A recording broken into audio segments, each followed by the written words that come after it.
अभिषेक कुमार सिंह जी। राधे राधे। राधे राधे महाराज जी। महाराज जी, मेरा प्रश्न है कि मैं अपने कार्य क्षेत्र में आगे बढ़ने और आर्थिक स्थिरता पाने के लिए पूर्ण निष्ठा से प्रयास करता हूं। अपने माता पिताजी की स्मृति में समाज के प्रति अपने दायित्व निभाने का प्रयत्न करता हूं ताकि उनका नाम उज्जवल रहे।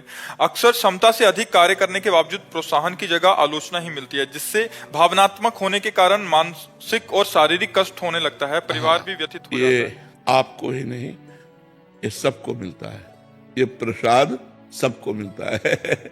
चाहे जितना अच्छा कार्य करो तो 10 उसमें यदि आपको सपोर्ट देने वाले मिलेंगे तो 2-4 आपकी निंदा करने वाले मिलेंगे। तो इसीलिए अध्यात्म आपको मजबूत बनाता है कि निंदा करने वालों की निंदा सुनकर दुखी ना होना और अपने सत्कार्य को और बढ़ाना। जो हम कार्य कर रहे हैं उसको और बढ़ाना, निंदा से प्रभावित होकर उसे रोक नहीं देना। हमको बातें इनमें नहीं मन देना, ये संसार कुछ ना कुछ कहेगा। हमको अपनी मस्ती में चलना है यार। जो कोई बोले बोलने दो, अपना गलत नहीं करना, अपने को सबका सम्मान करना, सबको आदर देना है। अध्यात्म यही सिखाता है। और हमारा कोई अपमान करे तो हमें दुखी नहीं होना और अपने सत्कर्म में चलता रहना है, तभी तो आप जीवन सही यापन कर पाओगे। अगर ये विचार रखोगे कि हमको सब लोग सपोर्ट करें तो सब लोग सपोर्ट नहीं करेंगे। गुरुजी, सपोर्ट नहीं चाहिए, पर मन में जो कष्ट होता है उसकी अध्यात्म से हटाओ, नाम जप करो, विवेक के द्वारा, विचार के द्वारा उसको काट दो और नाम जप करो, हृदय में आनंद रहेगा। शक्ति जी, माता जी हरिद्वार से, माता जी संत महात्मा जी का। महाराज जी, आंतरिक साधना की रुकावट सी बनी हुई है महाराज जी, इसे कैसे दूर? या तो वैष्णव अपराध हो गया कोई, और या फिर खान पान में गड़बड़ी है। 2 चीजों में देख लो। नहीं, आंतरिक साधना में कोई फर्क नहीं पड़ता बाहरी व्यवहार से। या तो किसी संत के प्रति अपराध बन गया है, चाहे वो मानसिक हो, चाहे वो वाचिक हो, चाहे शारीरिक हो, तो आपका भजन रुक जाएगा। या अशुद्ध भोजन हो गया तो भजन में गड़बड़ी हो जाएगी। अन्यथा भजन आंतरिक चलता रहता है, क्रियाएं भले सांसारिक हो, उनमें कोई परिवर्तन नहीं होता। आप हमारी बात समझ रहे हैं? आप किसी वैष्णव के प्रति, अगर संत के प्रति लघुभाव हो जाएगा तो हमारे भजन में रुकावट आ जाएगी। इसलिए हम मन से पूरे विश्व के जाने अनजाने में किसी संत से हमारा अपराध बनाओ तो हमें क्षमा मांगनी चाहिए कि हे संत भगवान, जो हमारे जाने अनजाने में गलती बन जाए उसे क्षमा करो, तो भजन फिर चलने लगेगा। और भोजन पवित्र होना चाहिए। आश्रम में लहसुन प्याज नहीं चलता। हाँ ठीक है, लहसुन प्याज ही केवल भोजन का दोष नहीं है। भोजन का दोष धन भी है। किस धन से भोजन आया है?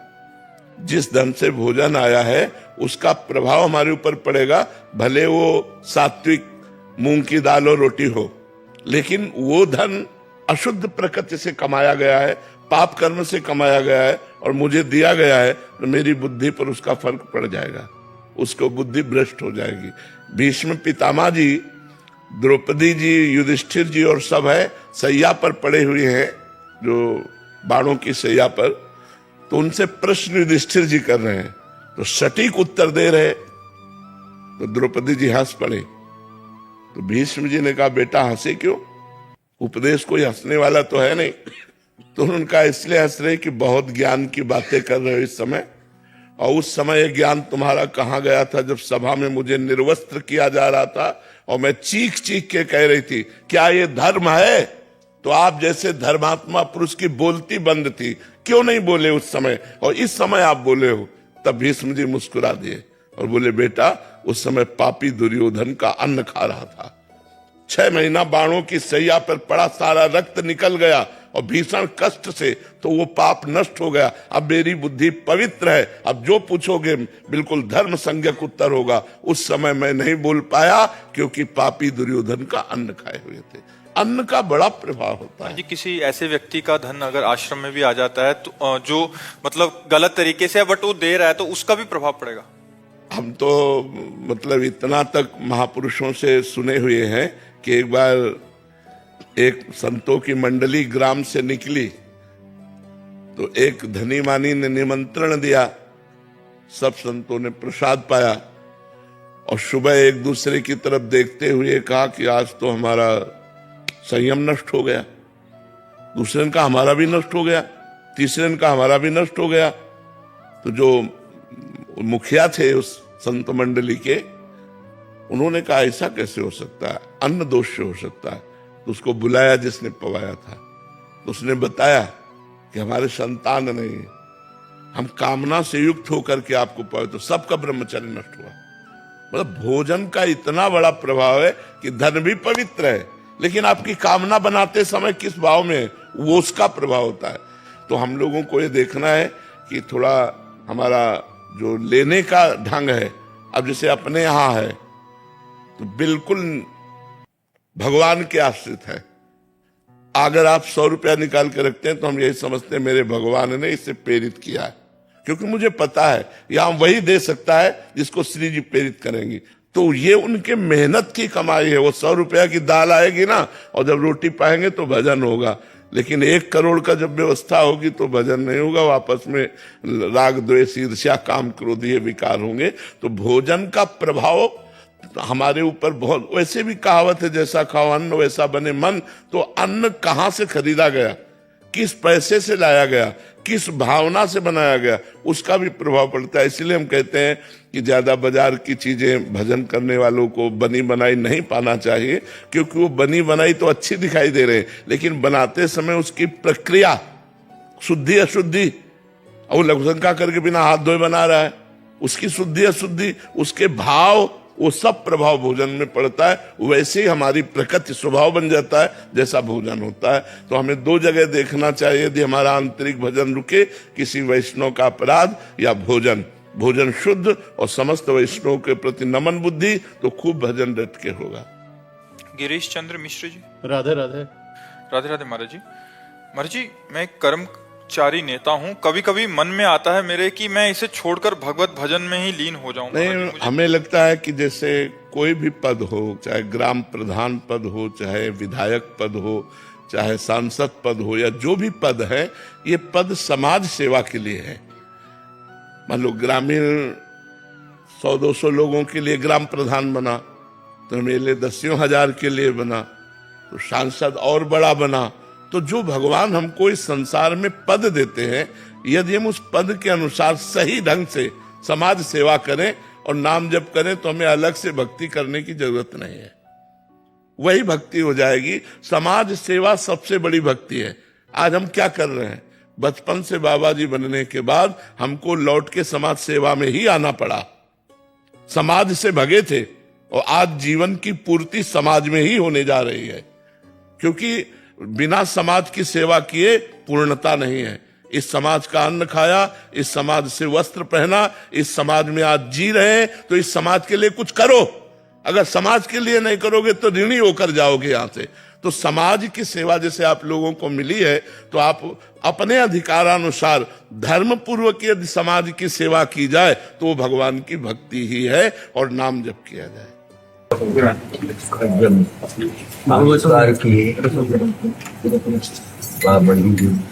सापडविले वाटे जाता गंगा स्नान, मस्तकी जाना ठेवला, और क्या कहे मुझे पावशर तूप देना चाहे, भोजना मागती तूप पावशर, लेकिन पड़ला विसर स्वप्ना में, वो मैं भूल गया। तूप वो घी देने का था, वो मैं भूल गया। वो भूल गए वाला तूप आपको आप देने के लिए पावशेर वहाँ से लाए वाला है। ये तुकाराम महाराज जी का एक अभंग बोल रहे हैं। जैसे तुकाराम महाराज जी को प्रकट में तो गुरु दीक्षा नहीं हुई, तो स्वप्न में गुरु आदेश हुआ था। तो महाराज जी बोल रहे हैं कि सुबह का समय था, जब मैं गंगा स्नान जा रहा था, तब गुरु मुझे रास्ते में मिले, मुझे मार्ग दिखाया और मेरे सर पे हाथ रखा, और फिर मुझे बोला कि मुझे 1 पाव घी वो देना। तो इतनी हड़बड़ी में ये सब हो गया कि तुकाराम महाराज जी बोल रहे हैं कि मैं घी देना भूल गया और स्वप्न से जाग गए। जो महाराज जी बोल रहे कि जो तुकाराम महाराज जी का एक स्वप्न में जो घी देने का बाकी था, वो आज हमने आपको दे दिया। अच्छा।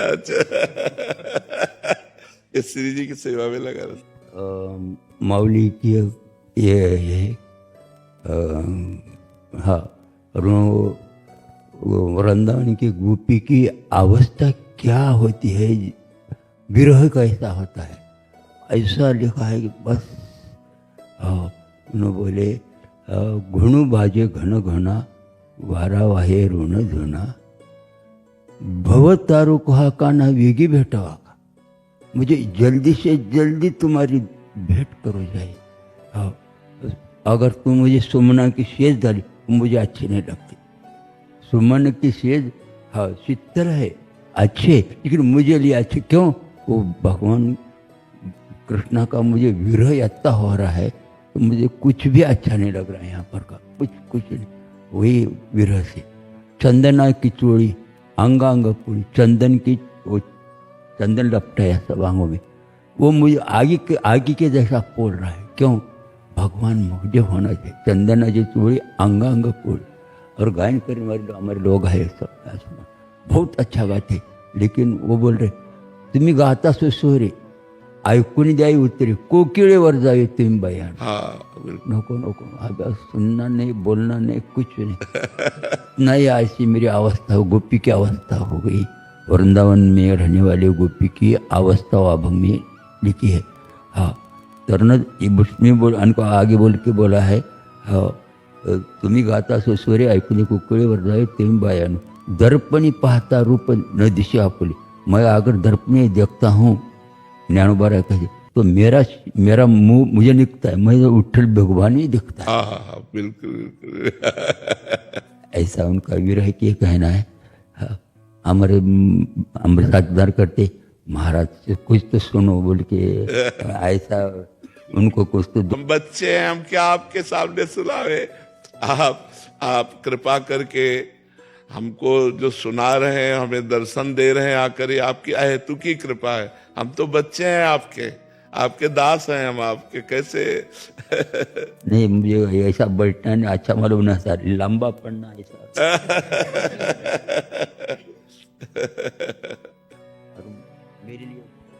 मेरे लिए